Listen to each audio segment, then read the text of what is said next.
안녕하세요. 여러분의 경제학 길잡이 경제학장 박사입니다.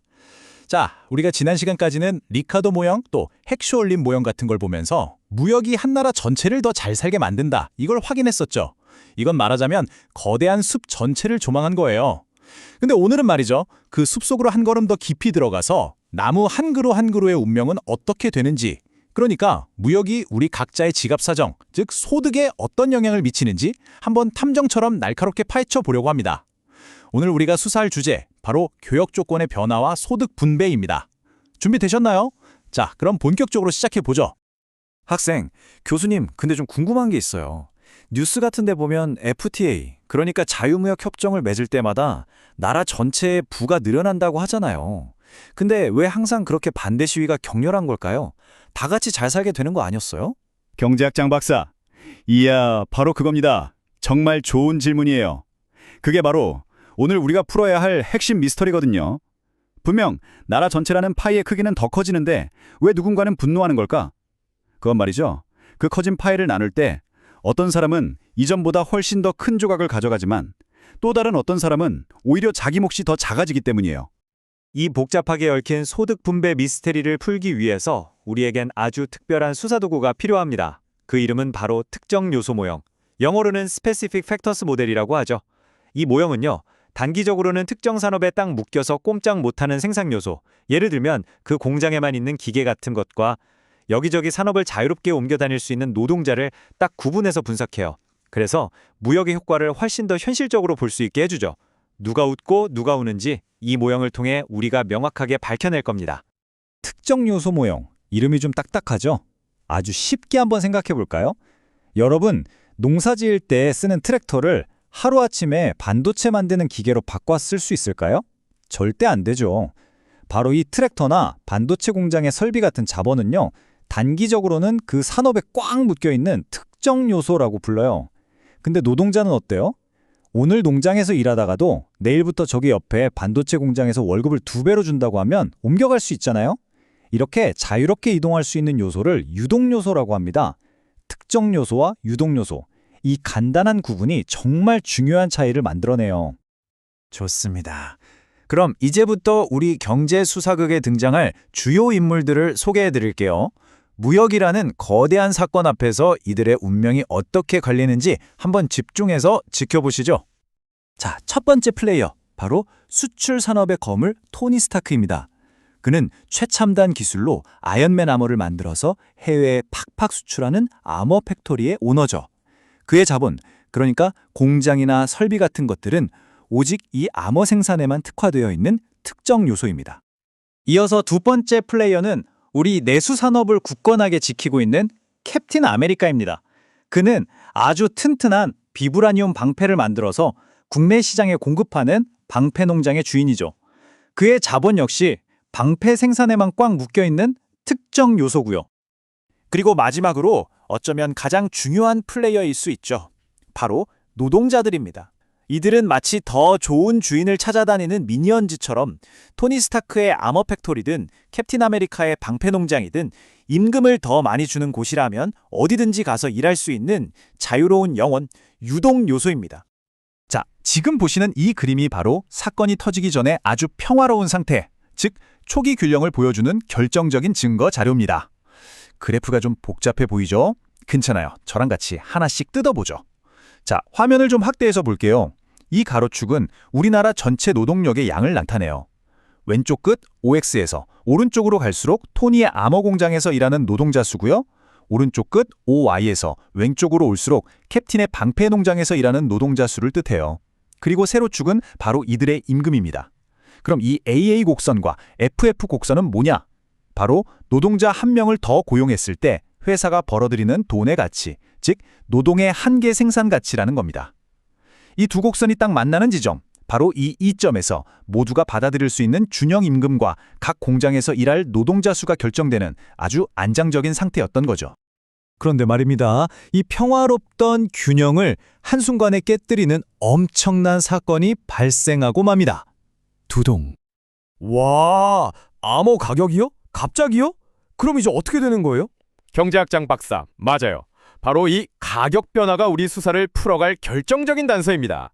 수출품인 아머의 국제 가격 PX가 갑자기 치솟은 거죠.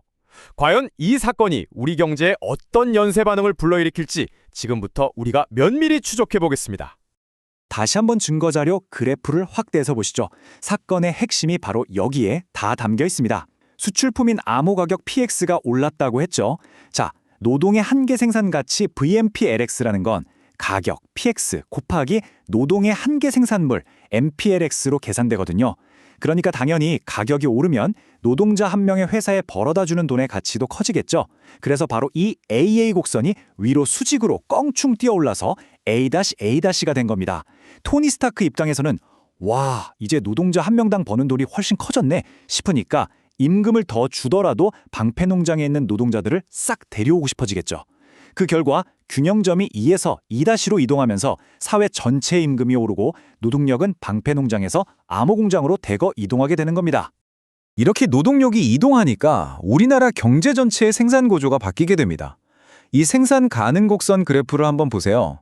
원래는 이 점에서 생산을 하고 있었는데 노동력이 돈이 되는 암호 산업 쪽으로 쫙 몰리면서 생산점이 이 프레임점으로 이동하게 돼요.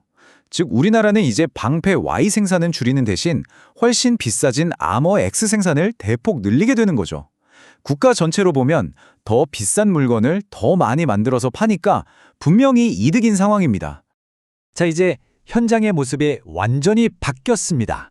그렇다면 이 변화로 인해서 이득을 본 승자, 그리고 손해를 본 패자는 과연 누구일까요? 지금부터 용의선상에 오른 우리 플레이어들을 한 명씩 신문해 보도록 하겠습니다. 본격적인 신문에 앞서서 아주 중요한 개념 하나만 짚고 넘어갈게요. 우리가 단순히 월급이 올랐다고 해서 무조건 좋아할 수 있을까요? 아니죠. 진짜 중요한 건 그 돈으로 내가 사고 싶은 물건들을 예전보다 얼마나 더 많이 살 수 있느냐, 즉 실질 소득입니다. 월급이 10% 올랐는데 내가 주로 사는 물건들 가격도 똑같이 10% 오르면 이건 뭐 사실상 제자리 걸음인 거잖아요. 그렇죠? 명목소득과 실질소득, 이 두 가지 관점에서 봐야만 진실을 볼 수 있습니다. 자, 먼저 자본가들부터 보죠. 토니 스타크는요, 그야말로 대박이 났습니다. 암호 가격이 오른 데다가 노동자들도 더 많이 와서 생산량까지 늘었으니 수입이 어마어마하게 증가했죠. 그의 소득 증가율은 심지어 암호 가격 상승률보다도 더 높아요. 명백한 승자입니다. 자, 반면에 캡틴 아메리카는 어떨까요?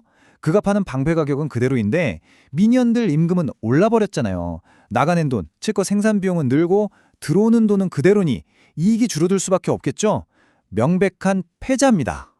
학생, 교수님, 이건 무슨 암호 같아요? 너무 복잡한데요?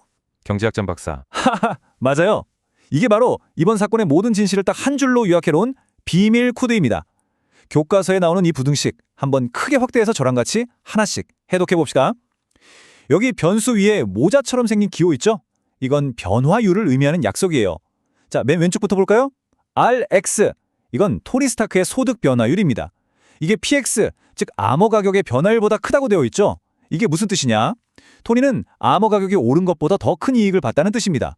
자, 그 다음 임금 변화율 WX는 암호 가격 변화율 PX보다는 작아요. 즉 노동자 월급이 오르긴 했지만 암호 가격이 뛴 것만큼은 아니라는 거죠. 그리고 이 임금 변화율은 PY, 즉 방패 가격 변화율보다는 커요.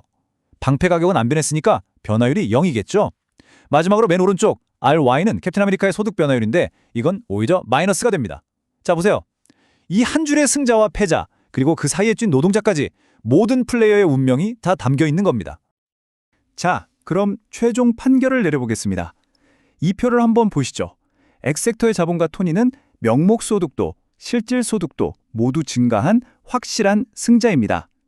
Y섹터의 자본가 캡틴은 명목소득은 그대로인데 실질소득이 줄었으니 확실한 패자죠. 그런데 어라? 노동자인 미니언들 칸에는 웬 물음표가 찍혀있네요? 이건 대체 어떻게 된 일일까요? 학생, 교수님, 미니언들은 월급 올랐으니까 좋은 거 아니에요? 왜 물음표죠? 경제학장 박사. 바로 그 부분이 아주 애매한 지점이에요. 미니언들의 명목임금, 즉 월급 XW는 분명 올랐어요. 하지만 아까 우리가 해독한 비밀 코드에서 봤듯이 암호 가격 PX가 오른 것보다는 덜 올랐단 말이죠. 그래서 만약 이 미니언들이 주로 가격이 그대로인 방패만 사서 쓴다고 상상해 보세요. 그럼 월급은 올랐는데 물건값은 그대로니까 구매력이 커져서 이득이겠죠. 하지만 이들이 마냥 비싸진 아머를 사고 싶다면 어떨까요? 월급이 오른 것보다 아머 가격이 더 많이 올랐기 때문에 오히려 손해를 보게 되는 거죠. 이렇게 노동자들의 실질 소득이 좋아졌는지 나빠졌는지는 그들이 어떤 상품을 주로 소비하느냐에 따라 달라져요. 그래서 결론을 딱 내릴 수가 없어서 불확실하다고 하는 겁니다. 이렇게 해서 우리의 길었던 수사가 마무리되었습니다. 이 가상의 이야기가 과연 우리 현실 세계의 무역 논쟁에 대해 무엇을 알려주고 있을까요? 최종 결론을 말씀드리겠습니다. 무역으로 인해 교육 조건이 개선되면, 즉 수출품 가격이 오르면 그 수출 산업에 꽉 묶여 있는 자본가는 이득을 봅니다. 반대로 수입품과 경쟁하는 내수 산업에 묶여 있는 자본가는 손해를 보게 되죠. 그리고 그 사이에 낀 노동자의 운명은 불확실합니다. 이것이 바로 나라 전체는 무역으로 이익을 보더라도 그 나라 안에서 이해관계가 부딪히고 갈등이 생겨나는 근본적인 이유인 것입니다. 이제 여러분은 새로운 무역협정 체결 같은 신문 기사를 볼 때 그냥 좋은 거구나 하고 넘어가는 게 아니라 그 헤드라인 뒤에서 어떤 산업은 웃고 있고 어떤 산업은 울고 있을지, 누가 환영의 목소리를 높이고 누가 결사반대를 외칠지를 스스로 예측할 수 있는 그런 눈을 갖게 된 겁니다. 머릿속에 토니 스타크와 캡틴 아메리카의 얼굴이 딱 떠오르지 않으세요? 국제경제학, 솔직히 좀 어렵죠? 복잡한 그래프에다 알쏭달쏭한 수식까지. 하지만 여기서 포기하지 않고 조금만 더 힘을 내면 이렇게 복잡하게만 보였던 세상의 뒷모습을 꿰뚫어 볼 수 있는 아주 강력한 무기를 얻게 되실 겁니다. 그냥 뉴스를 보고 그렇구나 하는 수준을 넘어서 저 사람은 왜 저런 주장을 할까? 이 정책이 시행되면 누가 이득을 보고 누가 손해를 볼까? 이걸 스스로 분석하는 힘 말이에요. 세상은 정말 복잡한 퍼즐과도 같지만 경제학은 그 퍼즐을 맞춰나갈 수 있는 가장 강력한 지도 중 하나입니다. 여러분은 오늘 특정 요소 모형이라는 아주 중요하고 유용한 지도를 손에 넣으셨습니다. 다음 시간에는 또 어떤 새로운 지도를 함께 펼쳐보면서 이 세상을 더 깊이 탐험해 볼까요? 많이 기대해 주세요. 지금까지 여러분의 경제학장 박사였습니다.